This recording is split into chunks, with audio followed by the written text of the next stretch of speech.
So understanding that gap in capability is the first step in that decision-making process. And it is the one thing that doesn't exist today. So imagine going out and trying to get a loan for a car where all you do is fill out an application and give them your bank statement. It's the same thing. In the decision-making process today, it is the exact same thing. If the state wants to put out a bond to raise money, it has to put out its credit rating. How good is the state at repaying the bond? What is the risk in the bond? Even in the state acquiring money, it has to declare that. Companies have to do the same thing. Yet when it comes to that internal loan, the measure doesn't happen because we believe through our biases that we have the skill sets and capability, the people, process, technology. I've hired all these great people, we've trained them, we've bought all this technology, we've tiled it in, we've done all these things. We're going to go to this next iteration only to find out that that gap is killing you, okay? So how do we address it? We build a better pool. We better build a better pool of initiatives that we can actually approve and understand. So if we look at down here, this is the credit score range, 300 to 850, okay? And if we look at all of the bad projects and all the good projects, right? And it's 100% of all of those. And we, let's say, institute something that says, something with a score of 630 to 660 is my risk tolerance. Anything to the right of that goes into the decision-making pool. Anything to the left of it either is a no-go or we've got to do some fixes before that can move into the right-hand side. We can push this to over there because the execution capability will allow us to be non-defaultish. I don't want to say successful. Right? Violate my own. Can you clarify the scoring? Yeah, the scoring is just like your credit score, right? Your credit score goes from anywhere from 300 to 850. What you want to be able to do or take a look at is looking at what is the range of risk appetite. So for some banks, if you have a credit score of 650 and above, they're good, that's great. And they create pools for you, right? So for those of you that really never gave it a thought, because it really isn't a reason to give it a thought, is that your credit score, your FICO score, doesn't determine your risk as an individual. It puts you in a pool. And it puts you in the pool that dictates interest rate. But it doesn't predict whether you're going to repay or not repay the loan. So I don't know if how many people are aware of that, but just kind of clarification. All it does is create and dump you in a pool, right? It's like getting into college, right? Your SATs dump you into a pool. Then it's your essays and extracurricular and, I buried roadkill every Saturday for 6 years in community service, right? But being in that pool, though, there's some historical, analytics on whether or not the risk of repayment versus non-repayment is, right? Yes. Not the individual, but it is somebody with a FICO score of That's right. 50, their potential of payment versus repayment is much higher. Right. Exactly. Got it. And the same point here, right? Which is how we transfer it, is we take a look at the fact that a score of, let's say, 660 and above, within your organization, that that's a project that more likely than not, based on your measurement, is going to be producing the return on investment that you want. And anything below this threshold is something you want to avoid. You don't want to engage because it's not going to produce the outcome that you're looking for, right? And it's just producing the filter. It's putting that thing in there that says, here's my pool of viable initiatives. We are going to make decisions on these. Everything else either has to go into some corrective action plan or it's a no-go, right? I have a question. Yes, ma'am. In general, Yes. risk is subjective. Okay. How does those number scores, how are they applied when the subjectivity of the risk assessment is determined? it becomes, because the thing that you have to have is a standard for quantification, right? You reach the calculation the same way, Okay. consistently. And it's within each organization's standard, Yeah, not an industry-wide. correct. Okay. Yeah, because for some places, they're going to say, hey, look, anything over a 620, we're good to go, right? Other people are going to be like, no, anything under 750, no, right? So if there's any decision makers in the room, this is your no tool. Right? Yes? What factors into the scores is domains of measurement. Thank you. And so what we're looking at here is things that are really affecting the outcome of initiatives, right? We're looking at alignment. How well does it tie to the strategy? We've seen people who have initiatives that are huge, I mean massive, earth-churning initiatives for them that are not even related or tied into the published strategy.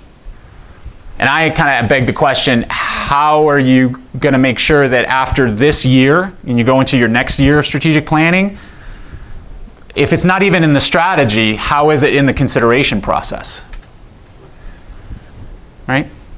Technical capabilities, you know, do you have the skill set to do it? Right? Internal, those kinds of things. Management, do you have good leadership? Leadership is critical in the process, FYI. Right? Technical environment, is the infrastructure there? Am I a full Java shop and I want to stand up a Linux application? Right?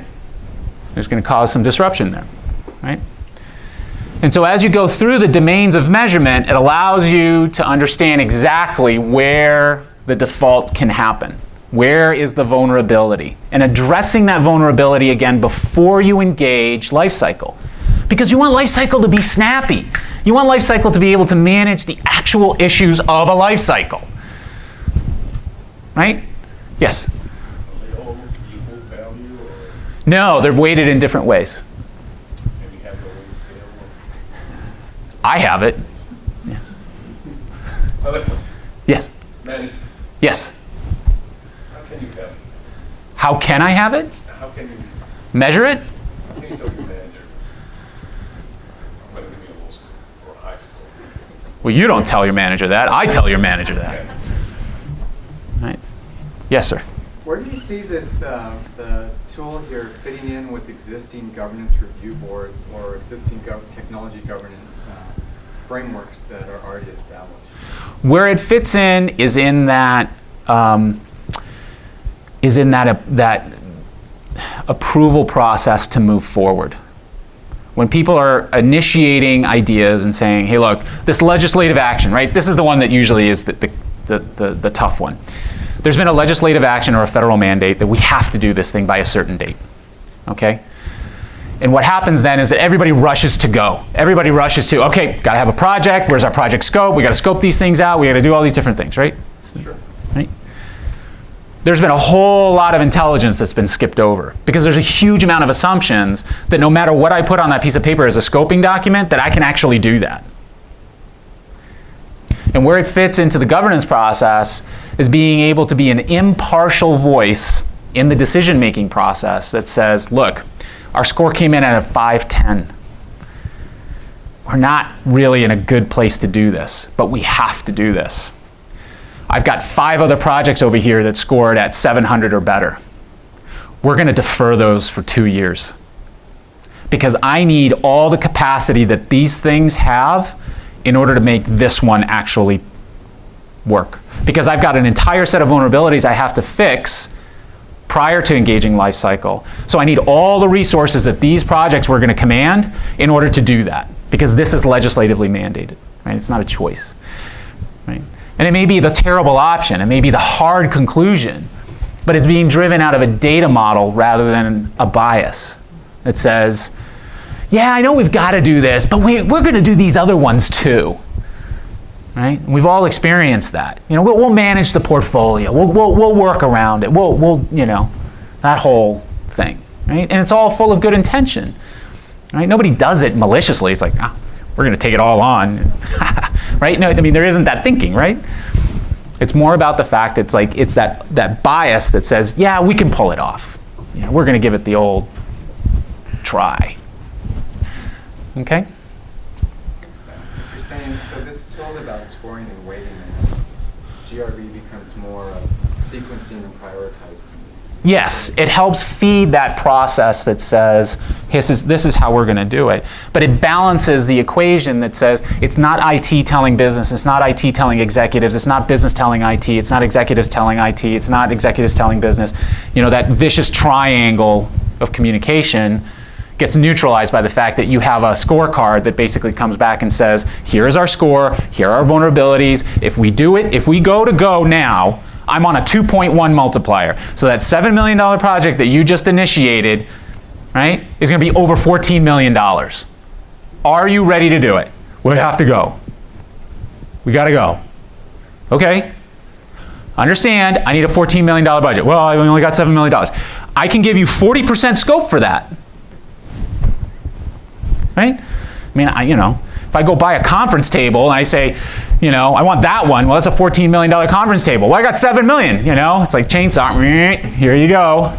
The rest is on layaway. You had a question? Yeah, you talked about skepticism that many executives have about how viable a product is going to be. Yeah. At first glance, this seems,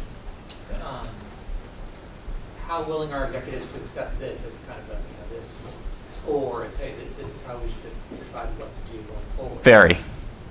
Very. Because, How do you prove that? well, the thing is that executives love data, believe it or not, and they love reality, believe it or not. Right? Every CEO and CFO that I deal with, both in public and private sector, want to know this. Because the consequence of it is significant to them. Right? It creates more work, it creates more stress, it creates more headache. They don't want to hide in the default rate. The default rate is not a healthy thing for them. Right? And so they want to embed that in, and to your point, they want to know, how do I get it into the process? Where is the best place to put it into the process, and how do I begin that adoption component? Right, and churning. Because everybody believes that, well, I only need to do a health assessment. How many people have been offered a health assessment of their business? Say aye. Aye. Yeah. Right? So it's an issue of, how healthy am I? You're healthy for about 3 weeks, and after about 3 weeks, your business has changed, and that assessment is no longer valid. It's moving that fast. So the challenge is, how do we continuously measure each initiative on its own as we move forward? And how do we weed out the ones that are just not going to work, are going to be completely draining, are going to be the ones that fatigue everybody, consume resource, undermine the execution of the others, while all we had to do was wait a year, fix the vulnerabilities, and then engage, and I would have gone from a 5 to a 3-year project. Right? I guess the question I have for this is, Yeah. it's good that, I think this model works pretty good. Yeah. In the private sector, right, where you have a sort of command structure. Yeah. But in government, nonprofit, higher education, where you have all these departments. Yes. Okay, they have all their initiatives, right? Mm-hmm. They're all, the same priority. They Right. look at the picture from their perspective. Yes, of course. And you're Yeah. trying to kind of Balance it out. Balance that. Yeah. So how are you going to do that when, for me, priority on this specific domain Yeah. is higher, for other person is higher? How do you measure that when you don't have someone making that decision for those 5 initiatives? That's a very good question. The way that running this is the same point that she made, is that you have to use a consistent measurement model, right? So where you may weight one domain higher than the other, the reality is that the measurement process, the tool that you use, has a weight. Whether you think it's higher or not, it is weighted unbiasedly from that decision-making process. So when you weigh in and you take 30 initiatives that you're looking at, and you score them with the same method and tool, suddenly it produces a score that's consistent across all of the initiatives with the same weighting. So then suddenly it begins to stratify which are the ones that are more capable of being delivered versus the ones that need some repair, I would say, some additional homework. Well, I guess, I mean, weight is one thing. Yeah. Okay, you can assign 30% to this initiative or Right. to this domain. Right. You know, that's completely separate. What Right. I'm saying is, I'm the major stakeholder. This Yes. is my initiative. Yes. For this specific area. Yes. I consider it highly, more important than the second initiative. Yes. So who's going to make that decision? Okay? Mm-hmm. So weight is one thing. We can all agree Yes. on the certain domains that Mhm. these are 30%, 40%. Right. But at some point, you have to also give a value, right? Weight is not the only, you're weighting, but Mhm. you have to come up with a value for that. Right, you come up with the same value as you would with a FICO score, right? So if I measure your FICO score, and I measure her FICO score, and I measure her FICO score, But see, here's the thing. Right. That's exactly my point. Yeah. It is you, one person. We don't have that. We have multiple departments, multiple people. right? So you're saying we have to work with you to make that decision for those 10 department heads? No. What happens is I provide the value, right? Or the tool or whatever provides that number, that metric. And you incorporate that into your decision-making process for priority. Because priorities are going to be other things that you're looking at, right? Or criticality is going to be things that you're going to be looking at. And so one of the things that's going to be considered in the decision-making process is you're going to say, look, I have this top priority initiative that I have to get done. It is vital to what we're going to do, right? It may be the top scoring one, it may be the medium or low, somewhere in there. But it's understanding the blend and saying that if I have a very critical initiative that has to go no matter what, but it scores in at a 510, yet everything else that I'm putting up scores in at a 720, right? The math basically tells you that you have to eliminate all those other initiatives in order to pour the resources into that first initiative. And now it becomes a balancing process of saying, it's not yes, and it's not 2/3 of yes. It's one against, and then you begin to really look at things in an unbiased way and saying, does this make sense? Is it really worth me sacrificing 4 other initiatives to get this one done? Because the reality is, once you engage, you will sacrifice those other initiatives regardless. Does that make sense? Does that answer the question? Okay. So if you guys can jump on again and give me some data points here. I have a question here. Yeah.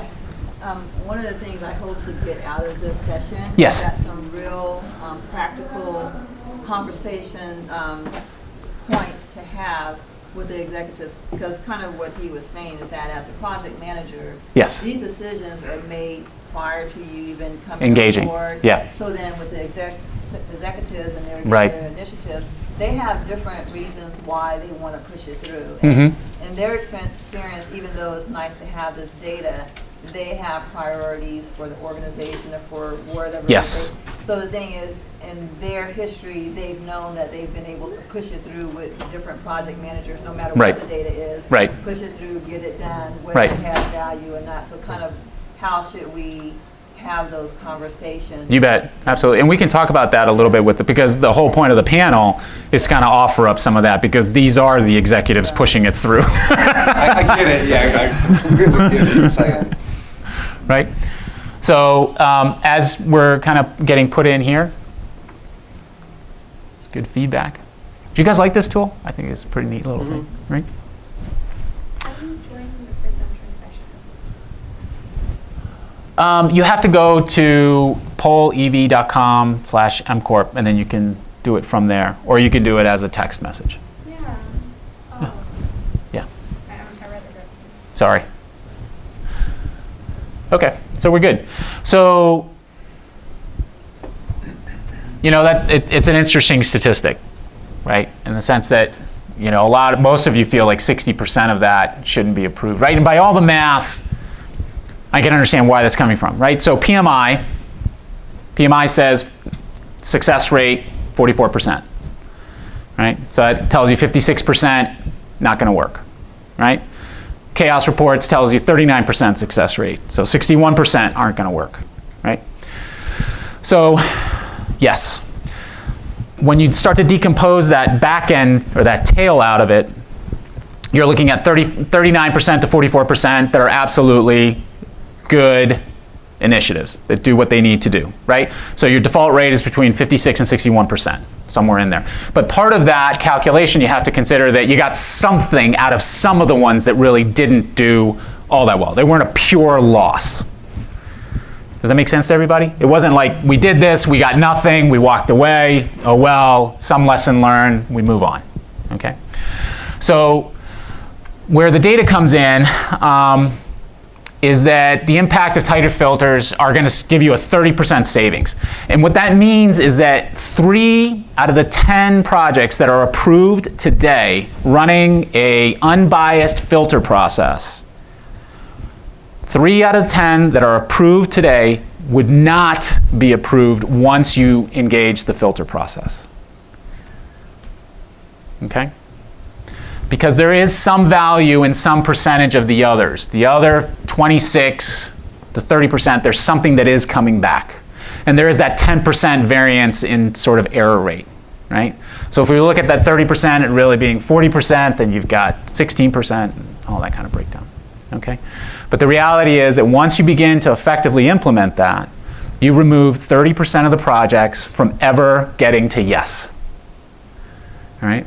Now, what I would offer and I would ask is you run that mental calculation a little bit and say, okay, my portfolio today is worth X, and I know that I'm struggling with it because everybody is. If I remove 30% of the value out of some of those, if I took 30% of those dollars and took them off the table that aren't going to generate any value for me, think about what that number is. This is a real number. And I reinvested that money into the ones that are doing okay or doing well, think about that return. Or all the ones that I said no to. Yeah. You might also think about investing that in your execution capability too, right? Correct. And fixing yourself, Right. basically. There's, yeah, two ways. You can not start the project or you can just do it better. Exactly. And when you talked about the reasons, at least the perceived reasons why projects fail, Yeah. those didn't have to do with you didn't pick the right thing to do. Those Right. had to do with you didn't execute well. Correct. And you could have, if you had spent some time fixing some of the domains, right? So how does this stand out? So people ask sometimes, so what I did was I took data out of recent REM scores that basically came back and said, okay, where was the grouping, right? And this changes, I'll be honest with you, this changes constantly. So it's not as if there is an industry set standard constant, because every industry has different variables to it, and every time of year has different variables to it, right? And every kind of, Brexit produces an outcome. Believe it or not. It produces an influential outcome, right? So factors that you just don't foresee coming in actually influence outcomes. So right now, 26% and I'm talking about where the vulnerabilities were coming up, I apologize. So where was the concentration in vulnerabilities? 26% were in business and process rules maturity, 13% were in business capabilities. Business capabilities means you have a unit that runs, you have 10 people in the unit, 3 of them are the subject matter experts necessary in order for that initiative to work, and they're at 110% of capacity. And you have absolutely no plan to backfill those people or alleviate them of their day-to-day task at least 50% of the time so they can participate in the initiative. I hope that made sense. There was a lot of math all at once, right? So basically, you're not freeing up the people who know what to do to be able to tell the people who are trying to implement this what to do, yet you're expecting the result to be on time, on budget, on scope. So what I'm hearing from this is a lot of political issues that, you can't quantify.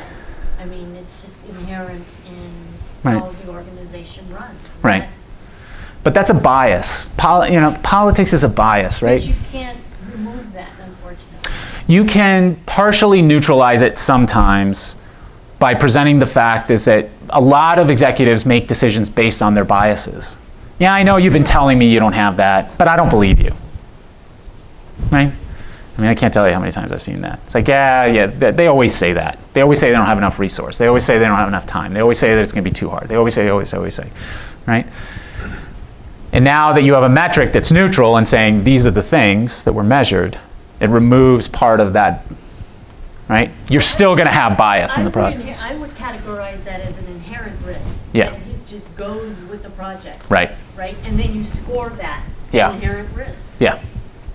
And so you tell the executive, okay, we're going to move forward, but we're on a 1.7 multiplier. So your $10 million project is a $17 million project.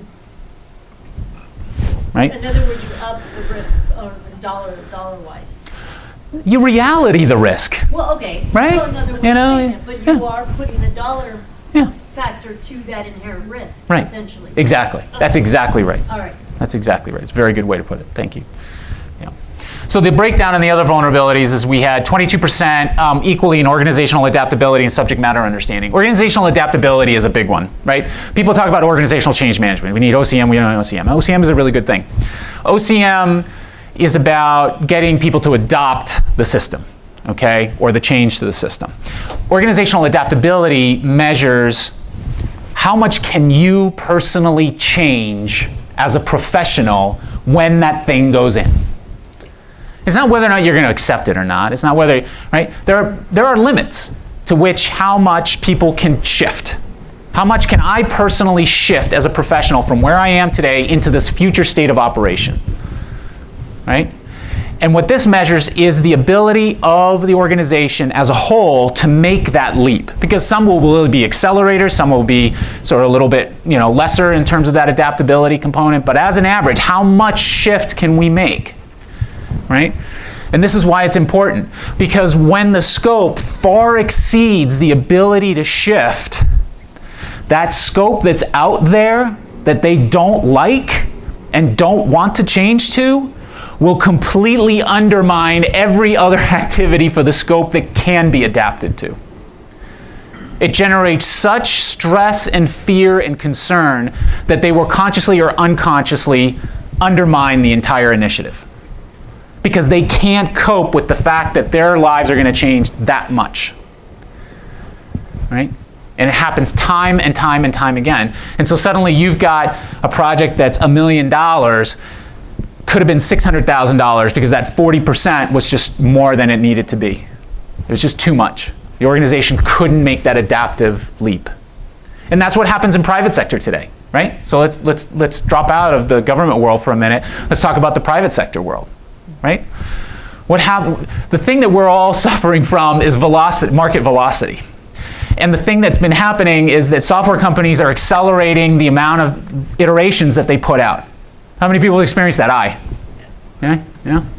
So the thing that's happening now is instead of a system that went in that used to be able to last for 10 years, now lasts for 3.5 to 5. Because the iterations are coming out. And they're coming out faster and faster and faster. And that's being driven by private sector need because if I am a company and I need to beat my competitor made a move, put a new product into market, I'm not going to go up and parody my competitor. Because my competitor is now working on the thing that they're going to move forward. So what am I going to do? I'm going to leapfrog my competitor. So I have to make huge leaps forward.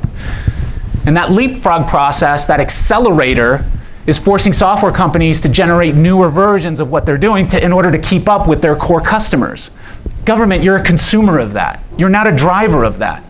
So as a result, you're getting fed iteration after iteration of different software versions that you have no influence over. Right? And that's what that organizational adaptability measures, is how far can we go in that. Subject matter understanding is, do you actually know the business? I know how to run the process. I can't tell you how many times I've been in a session where I have the SME in the room, and they say, I know how this all works. So we're going to do this, this, and this. You go through the screens, and you go back and say, how does the math work on the first one? Well, I don't know. Right? That's 8 weeks, minimum, reverse engineering rules, depending on the scale of the system, right? 29% is alignment. How well is the initiative aligned with strategy? It's very critical, okay? So I kind of want to encapsulate this a little bit. Does anybody know who these people are? They're kind of local, so you should kind of know them.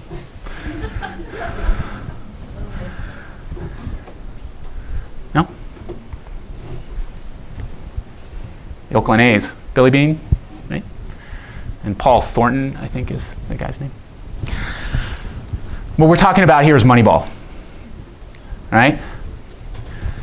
There used to be a certain way that you would recruit players into a baseball team. You would go out, you would scout, you get the feel, a lot of subjective judgment, a lot of bias, you know, leans on his left toe instead of his right toe, he has a specific movement with his shoulder, blah, blah, blah, blah, blah, blah, blah, right? These guys came in and ran metrics, right? The ratio of their payroll versus the payroll of the Yankees. And they killed it. And it transformed the entire process by which baseball recruits players. Completely, 100%. 100%. Nobody does that. Oh, he looks pretty good. I like the way he walks to the mound. Right? That stuff's gone. Right? Because today, government and private sector make biased decisions on that feel, that perception, the thing that we think we know. We need the big burlies. No, you don't. You need the ones that can hit the singles consistently every time, field, and only cost me $700,000, not $7.5 million, right? And it's that bias that continuously wraps back into the decision-making process, okay? So think about it as, if it helps simplify it, it's Moneyball, what we're dealing with, okay? So what I'm going to do is we're going to take a break. We're going to take 7 minutes, 11:25, okay? In that 7 minutes, what I'm going to ask you to do is, I've asked you to download this app, and I want you to pick an initiative that you're currently working on or about to work on, and run it through the app. And it's going to produce an outcome for you. It takes about a minute. Very, very quick, okay? And what we're going to do then is we're going to let this catch up, because the internet. Thank you. Tell me where your initiative came in. There's going to be 3 metrics: ready, set, or go. Okay, and I'll explain what that means. But let's take a break. I want to give you guys a moment. You can wander around. You can do whatever you're going to do. Answer your question. And the question set that you're answering, the tool that you're using, is based on 6 Sigma 5Y root cause analysis. Okay, everybody heard 6 Sigma? Say aye. Aye, thank you. Okay, so let's break, 11:25. Give me some feedback, and then we'll go through it a little bit.